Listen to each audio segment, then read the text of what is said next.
बच्चों, आज हम क्लास 6 की वर्कशीट 33 करेंगे और आज का जो टॉपिक है प्रकाश, छाया एवं परिवर्तन। अगर हम किसी भी एक्टिविटी के माध्यम से देखें कि छाया कैसे बनती हैं, अगर आप एक अंधेरे कमरे में टॉर्च जलाएं और टॉर्च के सामने अपना हाथ रखें और आप देखोगे कि दीवार पर आपके हाथ की छाया कैसे दिखाई देती है। क्या आप अंधेरे में छाया नहीं देख सकते? तो यहाँ पर सबसे इम्पॉर्टेंट बात है कि अंधेरे में छाया दिखाई नहीं देगी। आपको छाया बनाने के लिए प्रकाश की आवश्यकता होगी, टॉर्च है, मोमबत्ती, इन सब चीज़ों की आवश्यकता होगी। और जब प्रकाश का मार्ग किसी वस्तु के द्वारा रुकना शुरू हो जाता है तो वस्तु के पीछे के क्षेत्र में अंधेरा आ जाता है, क्योंकि प्रकाश उस एरिया में नहीं पहुँच पाता। इसलिए क्यों होता है ऐसा? क्योंकि प्रकाश हमेशा सीधी रेखा में गति करता है। अब आता है छाया की आकृति, आकार और प्रकृति। वो किन चीज़ों पर निर्भर करती है? सबसे पहले कोण, जिस पर प्रकाश वस्तु पर पड़ता है कि वो किस एंगल से जाता है। अगर 90 एंगल से गिरता है तो उसकी वैल्यू क्या होगी, उसकी छाया कैसी होगी। अगर एंगल कम होगा तो छाया का आकार बढ़ता चला जाता है। वस्तु और स्रोत का आकार, कि वस्तु कैसी है और जो लाइट सोर्स है वो कैसा है, उसका आकार क्या है। वस्तु और स्रोत के बीच की दूरी, पर्दे और वस्तु के बीच की दूरी, मतलब कोई भी छाया आपको बनानी है तो 3 चीज़ें ज़रूरी हैं। उसमें पर्दा होना चाहिए। पर्दा यानी कोई ओपेक ऑब्जेक्ट आप हो सकती है, जो अपारदर्शी वस्तु, जैसे दीवार पे छाया बनती है, रोड पे भी आप देखते हो, स्ट्रीट लाइट में अगर आप किसी स्ट्रीट लाइट के नीचे खड़े होते हो तो आपकी बॉडी की छाया आपको नीचे दिखाई देगी। पर्दा उसको कहते हैं। वस्तु मतलब कोई भी चीज़, जैसे हम ही खड़े हैं तो हम वस्तु का रूप लेंगे।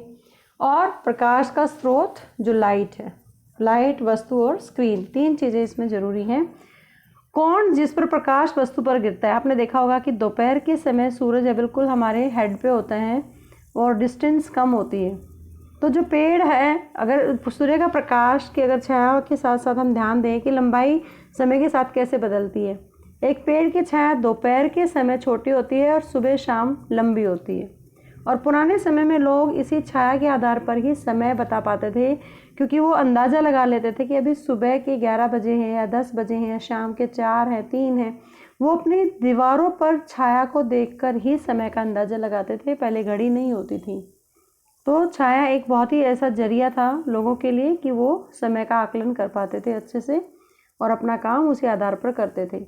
एक टॉर्च तारे के आकार के कार्ड पर चमकती है। अगर हम यहाँ देखें, ये एक्टिविटी भी आप कर सकते हो। एक कार्ड बनाया और उसमें स्टार सा बना दिया आपने, और उसके कार्ड पर आपने टॉर्च से प्रकाश डाला, तो जो पीछे आपका पर्दा होगा, माना कि दीवार पर छाया बन रही है, या कोई बुक ले लिया आपने, कोई भी अपारदर्शी चीज़ ले सकते हो आप, और टॉर्च को कार्ड से दूर लेके जाओ, तब देखो छाया का आकार में क्या परिवर्तन आता है। पास लेके आओ, तो जितना दूर जाते हैं तो छाया है वो प्रकाश से जितना आप दूर जाओगे वो कम होती जा रही है, ज़्यादा होती आ रही है। वो आप इस चीज़ को ऑब्जर्व करेंगे और अपनी नोटबुक में लिखेंगे। पहला है, हम एक दीवार या ज़मीन पर किसी भी सतह पर एक छाया देख सकते हैं सबसे पहले, जो कि एक पर्दे के रूप में काम करती हैं। और जितनी भी अपारदर्शी वस्तुएं होती हैं वो पारभासी वस्तुओं की तुलना में गहरी छाया उत्पन्न करती हैं।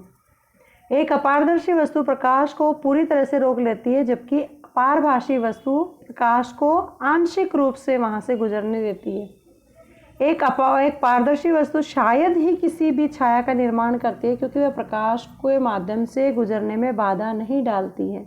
इसलिए छाया देखने के लिए हमें एक प्रकाश चाहिए, प्रकाश का स्रोत चाहिए, एक वस्तु चाहिए और एक पर्दे की आवश्यकता होती है। 3 चीज़ें हमें ज़रूरी है कभी भी छाया अगर बनानी है आपको।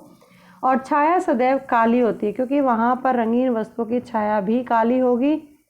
सारे कलर हैं उसमें मिल जाते हैं और वो काली हमें प्रतीत होती है। वहाँ पे प्रकाश नहीं होता तो काला नज़र आएगा। तो इसके आधार पर, वर्कशीट के आधार पर आपको सारे ये क्वेश्चंस अपनी नोटबुक में करेंगे। Now the time for the English medium students, and today's worksheet is worksheet 33 and the topic is light, shadow and reflection.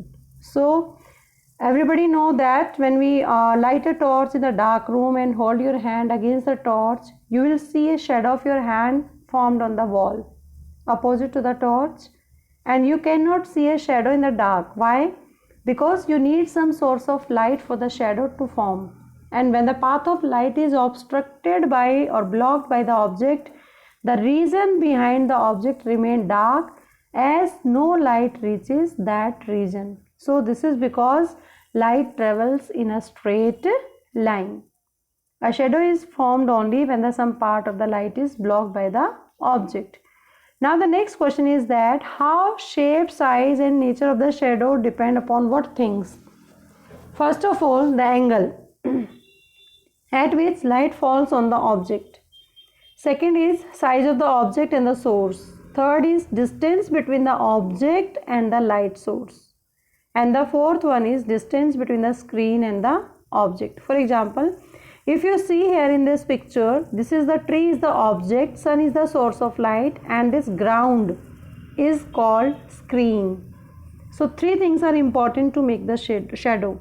And a shadow of the tree is shortest at the noon time and the longest in the morning and evening. And in the ancient time, people also identify the time, what time is there according to the shadow, increase and decrease in the shadow, depending upon their length as well as the size of the shadow. You can also do another activity. You have to take a torch and it is shown onto a star shaped card which forms a shadow on the screen behind the card. What will happen to the shadow if the torch is moved away from the card or near to the card? You can see what happened to the shadow. So do this activity and note the observation in your notebook. Now there are the few facts which are very helpful to make the shadow. We can see a shadow on the wall or the ground or any surface which can be served as a screen. Opaque objects produce darker shadow than the translucent. Why? Because opaque objects always cut off the light totally, while the translucent object allows the light to pass through it partially. Transparent object hardly forms any shadow as it does not obstruct the light passing through it. Thus, we require a luminous source and an object and screen to see a shadow. Shadow is always dark, even that of a colorful object, because there is no light is there behind the object on the screen. So it is always dark in color. So on the basis of the worksheet, do all these questions in your notebook. All are very easy questions that we have discussed in the worksheet. I hope you understand the formation of shadow in the presence of light. Thank you so much. Keep watching Super Vigyan.